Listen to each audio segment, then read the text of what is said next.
그리고 우리나라가 일본이 입법이 2006년에 되고 우리 일본에서 시행이 2008년부터 시행이 됩니다. 우리나라도 실제 법안이 이제 국회를 통해서 발의가 된 건 2008년이었었고 제 기억이 맞으면 첫 번째 제안했었던 사람은 박근혜 정부에서 해수부 장관 하셨던 이주영 의원이 첫 번째 발의를 했었습니다. 그 이제 우리 국회에서 계류가 굉장히 오래되다가 작년 이제 10월에 극적으로 이제 통과가 되게 되는데 일본은 이제 초기에 이제 지방 소멸과 저출산 고령화 관련되어 있는 걸로 이제 후쿠이현에 있는 지사가 이제 제안을 하게 됐었고 사실 이때 이제 이 힘을 받아갖고 통과되게 됐었던 건 이 당시에 일본의 관방장관이 최근에 총리했었던 스가 총리였었는데 스가 장관이 있을 때 스가 장관 고향이 사가현이라고 해서 특징이 없고 이제 지역 소멸이 강한 지역입니다. 북교주에 있는. 그 지역들을 대상으로 이제 이런 대안들이 논의가 돼가지고 이제 이게 진행이 되게 됩니다. 대부분 입법 취지나 내용들을 알고 계시기 때문에 이걸 뭐 길게 설명드리지 않겠습니다. 일본 고양세는 제도 자체가 우리랑 조금 차이가 있습니다.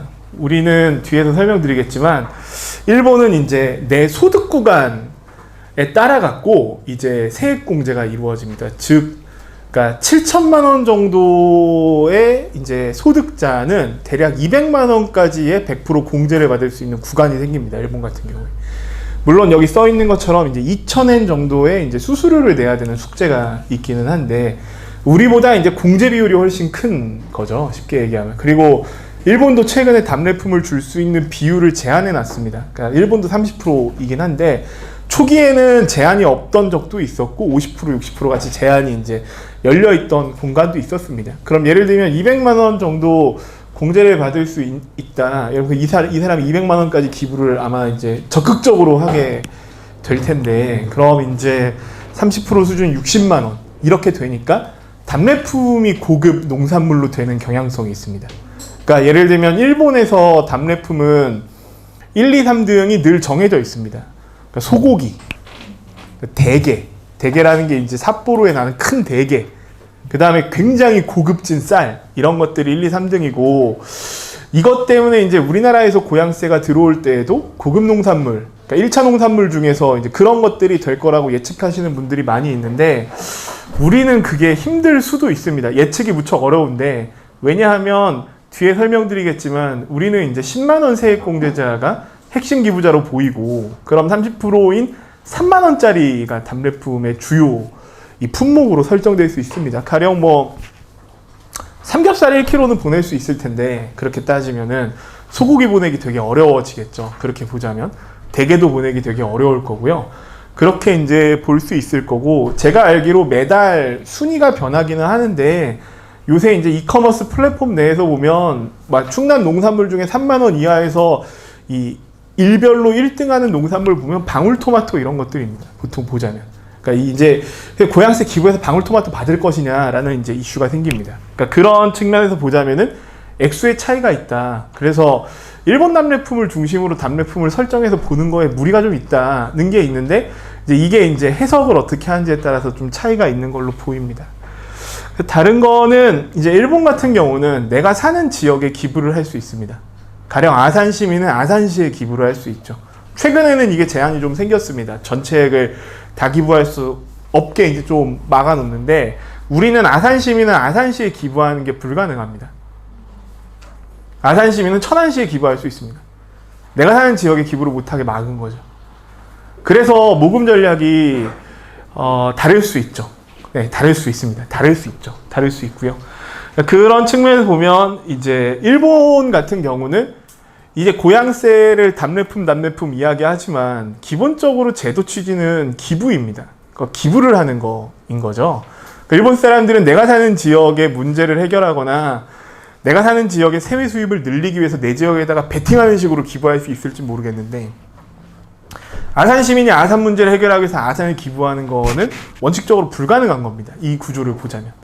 그렇기 때문에 그런 관점에서는 내가 이 기부한 돈을 갖고 이 편의를 내가 직접 얻을 것이 지역에 있다고 판단되기 무척 어렵습니다. 이게 무슨 말씀이냐면 예를 들자면 뒤에서 말씀드리겠지만 우리나라는 태환성이 있는 것들을 답례품으로 넣어줍니다. 태환성이라면 즉 지역사랑 상품권, 지역화폐, 관광 입장권, 숙박권, 렌트카도 원칙상 됩니다. 그걸 줄 수 있는 거죠. 그러니까 예컨대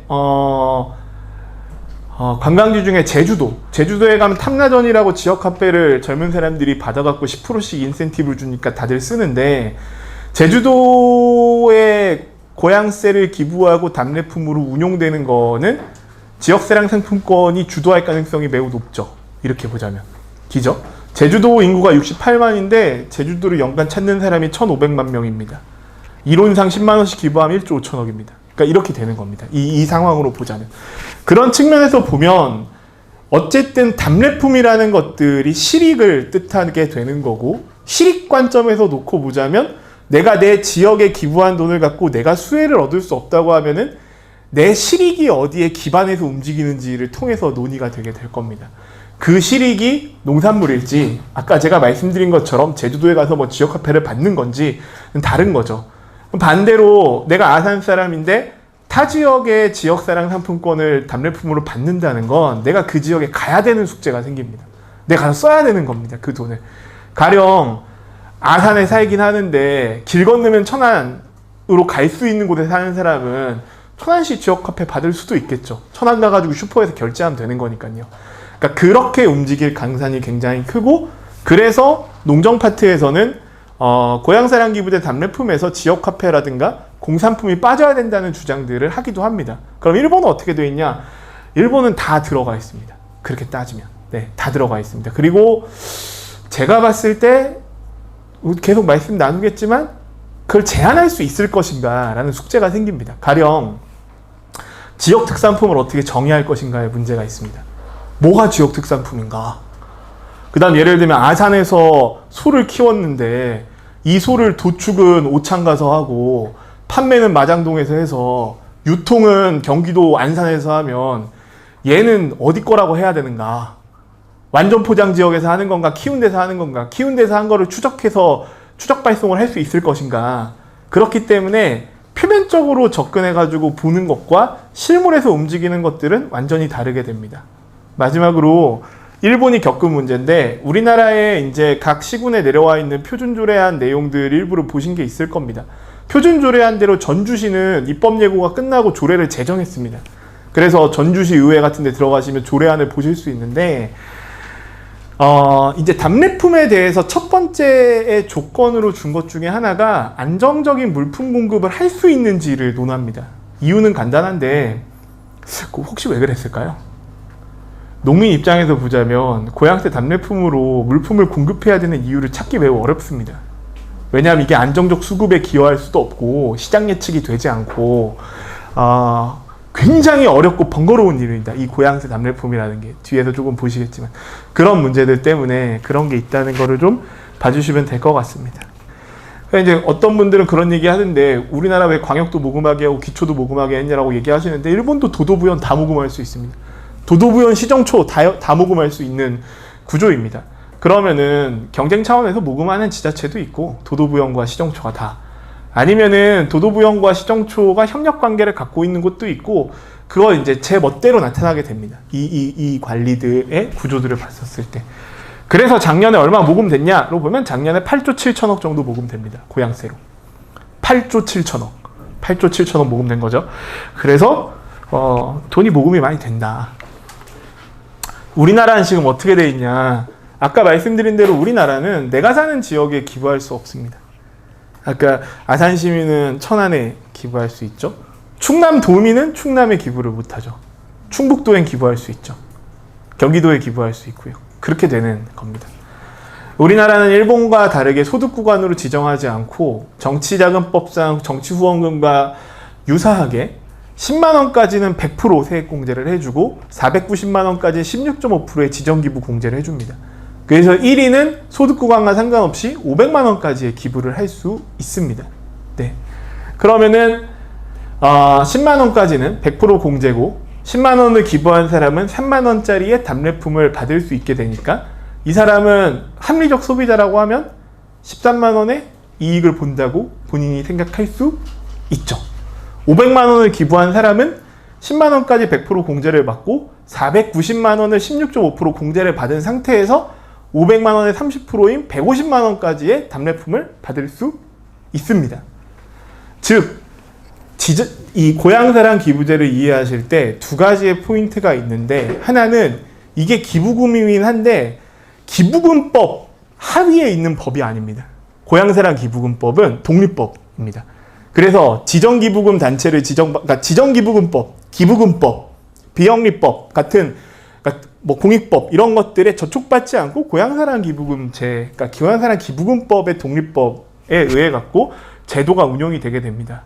그럼 행안부에서 만들어 놓은 법안과 확정되진 않았지만 공표된 시행령을 보시면은 대다수 이 제도 운영을 할 수 있는 권한은 지방자치단체가 정하는 조례에 의거하게 돼 있습니다.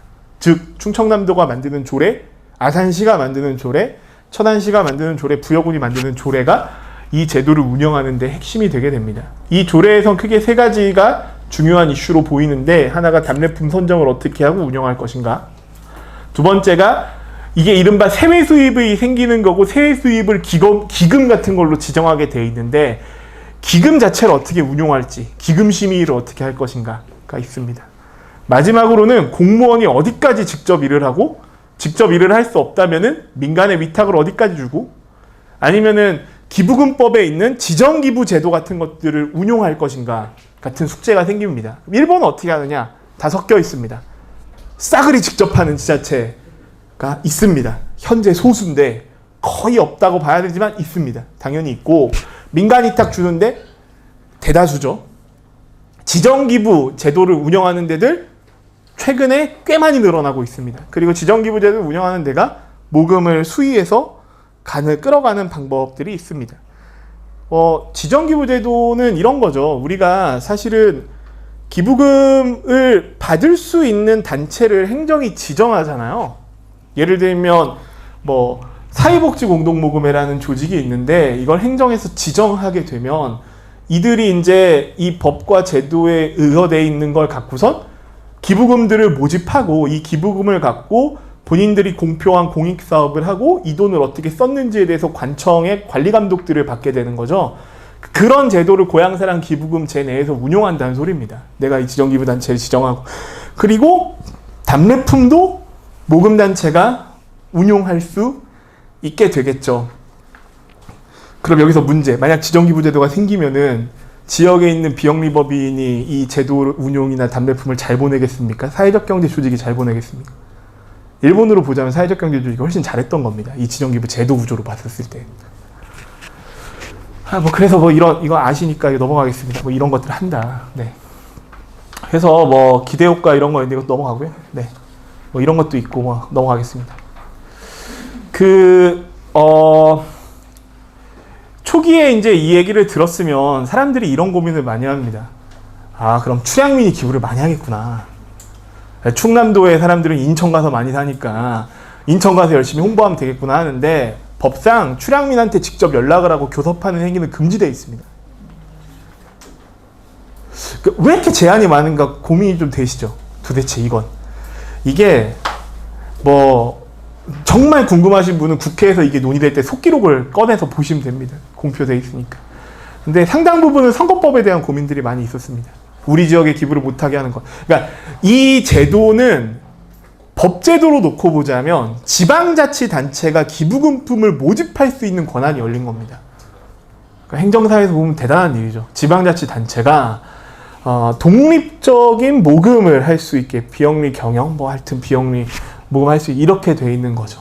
그래서 출향민한테 직접적으로 연락하거나 교섭하는 행위, 그러니까 그걸 되게 디테일하게 부분을 적어 놓은 것도 있고 막아 놓은 것도 있는데, 그런 걸 하게 되면 몇 년간 모금을 못하게 제한도 두고 벌금도 때리고 이렇게 되어 있습니다. 다른 한편으로 우리나라에서 이제 연말 정산을 할 때 내가 연말 정산에 적극적으로 참여해서 세액공제를 받거나 일정 정도 돈을 리턴 받는 사람이라고 숫자를 추정하는 게 690만 명쯤 됩니다. 과세 표준치로 과세를 때리는 사람이 1700만 명쯤 됩니다. 그럼 그 690만 명 중에서 예를 들면 우리가 이제 공제를 해주는 구간이 있는 제도들이 있잖아요. 예컨대 퇴직연금 제도 400만 원까지 해주죠. 그 다음에 퇴직연금 말고 퇴직 뭐 저축인가? 이런 것도 한 600만 원까지 해주는 게 있고 여러 제도들이 존재합니다. 그 안에. 그 제도들에 사람들이 참여하는 것과 그 다음에 세액공제 전반적으로 보는 걸 보면 20대부터 50대의 4대 보험을 취득하고 있는 급여생활자가 가장 면밀한 형태의 기부자가 될 가능성이 높죠. 예를 들면 출향민인데 예컨대 80대 출향민이 있고 이 80대 출향민이 세금을 안 낸다는 게 아니라 연말정산에 30대 급여생활자 홈택스 맨날 들락날락거리는 친구보다는 적극적으로 이 제도에 참여할 가능성이 낮지 않습니까? 이렇게 보자면. 그렇잖아요. 그렇게 보자면은 출향민에 그렇게 목맬 필요가 있는지에 대한 의문이 생기게 됩니다. 기죠? 그리고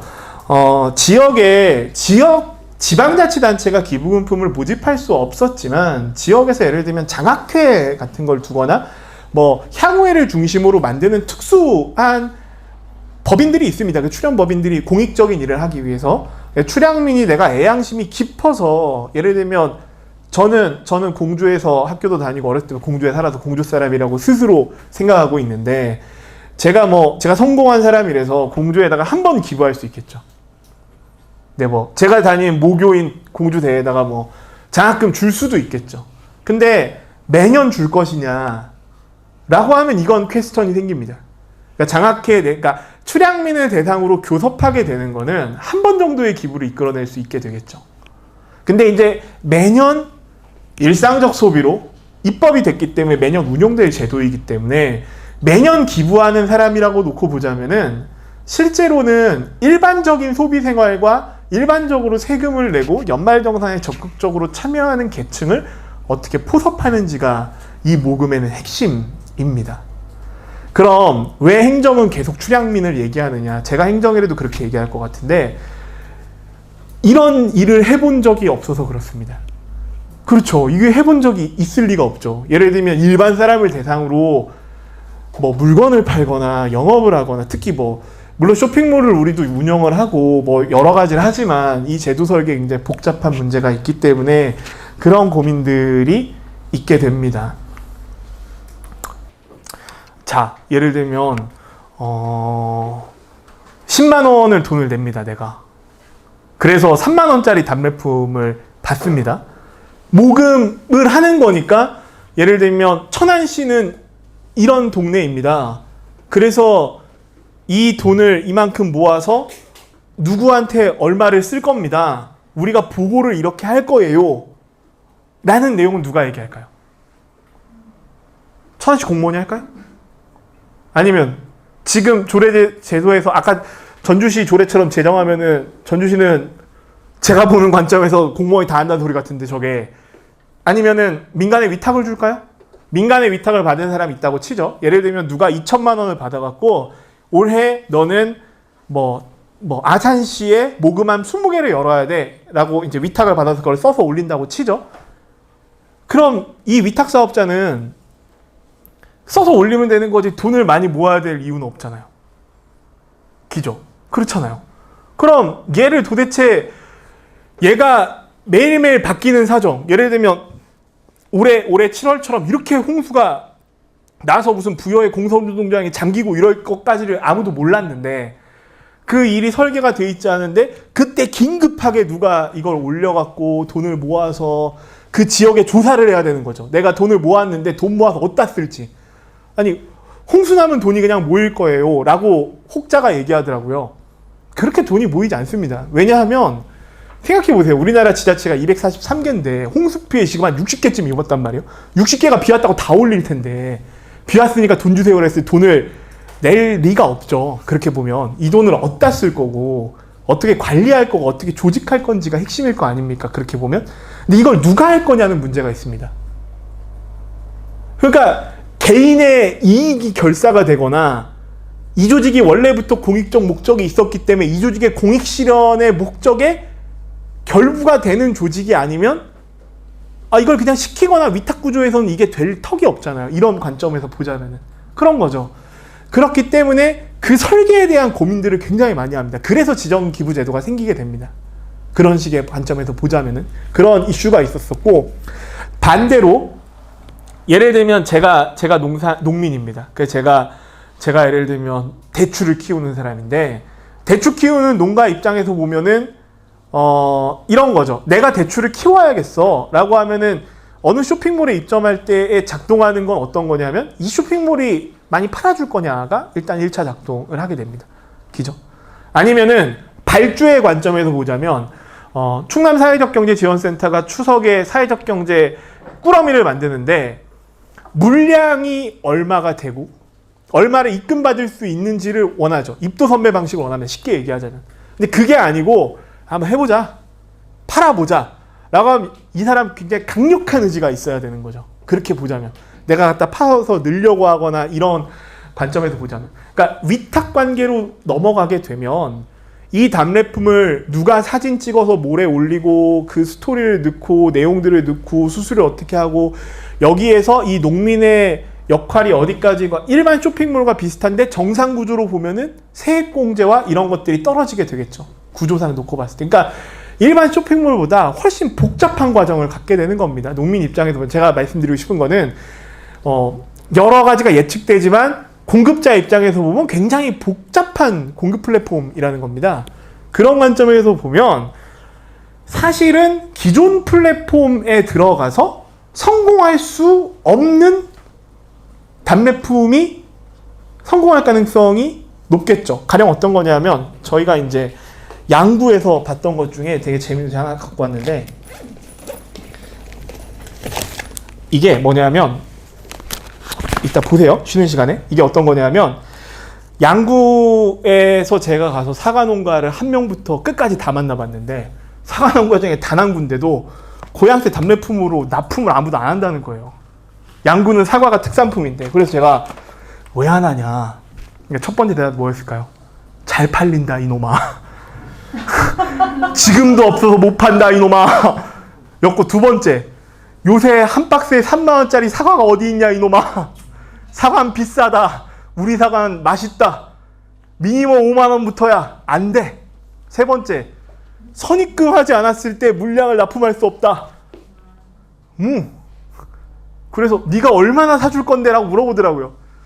저는 사는 사람이 아닌데요 했더니 왜 왔냐고 욕 엄청 먹었습니다. 다니면서. 제가 충남의 답례품 때문에 궁금해 다니면서 많은 사람들한테 많은 욕을 먹고 있습니다. 말도 안 되는 허황된 소리 좀 작작하라고. 그러니까 현장을 좀 다녀보면 우리가 막 이렇게 정리하면 될 것 같은 게 정리가 안 되거든요. 이렇게 보면. 이게 어떤 거냐면요, 사과 하는 사람 중에 딱 한 군데가 고향세 너무 좋아요, 드디어 우리가 당신을 만났습니다 하는 데가 있는데, 이게 어떤 데였냐면, 네. 10분 안에 끝내라고요? 예, 알겠습니다. 어떤 사람이었냐면, 낙과 태풍 피해가 와서 떨어진 사과예요. 이게 안 팔린대요. 이걸 갖고 사과 술이랑 사과 식초 2차 가공을 한답니다. 낙과가 문제였던 거죠. 풍수의 보험이 있고 뭐가 있어도 낙과가 문제였던 겁니다. 그러니까 기존에 안 팔리거나 팔로에 문제가 있거나 얘가 스토리상 소셜한 게 담겨 있어야지 회전이 된 겁니다. 그래서 제가 사회적 경제 물품이 답례품을 주도할 가능성이 있다고 보는 겁니다. 장애인이 만든 물건이어야 팔리는 게 아니라 물건 자체가 지역 문제를 해결하는 거여야지 일본에서 봤을 때 사람들이 베팅했다는 겁니다. 그렇게 보면. 근데 눈에 혈안이 돼서 3만 원밖에 안 되니까. 아까 제가 말씀드린 것처럼 쿠팡에 가봤더니 부여에 있는 무슨 토마토인데 하여튼 달아갖고 이게 안 팔린다는 겁니다. 이렇게 봤었을 때. 그러니까 그런 고민들이 있다는 거고요. 그래서 이제 얘들은 보면